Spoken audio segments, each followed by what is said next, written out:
ចម្លើយទំព័រទី5 1សរសេរចំនួនទស្សភាគតាំងរូបខាងក្រោមរូបខាងក្រោមនេះជារូបការ៉េ 1000 ចឹងការ៉េ 1000 នេះគុំឡើងពីការ៉េ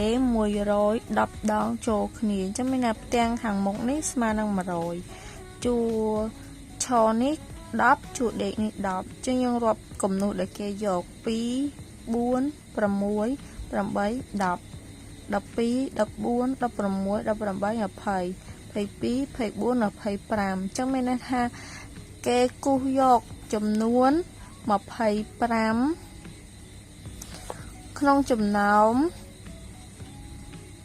ការ៉េទាំង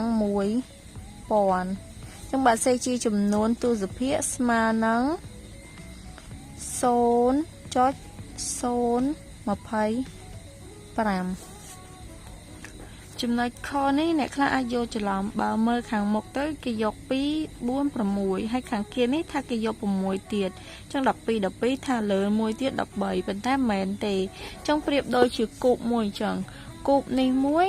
វាគុំឡើងពីការ៉េ 4 ចូលគ្នាមែនប៉ុន្តែក្នុងការ៉េ 4 ហ្នឹងវាមានជ្រុងមួយគ្រាប់មួយរៀងខ្លួនរបស់វា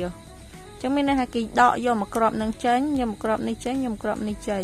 អញ្ចឹងយកអស់4គ្រាប់នេះចេញក្រៅចឹងដូចគ្នាដែរចឹងគេយកអានេះអស់2 4 6គ្រាប់ចឹងគេយក6គ្រាប់ក្នុងចំណោមការ៉េ 1000 ស្មើនឹង 0.006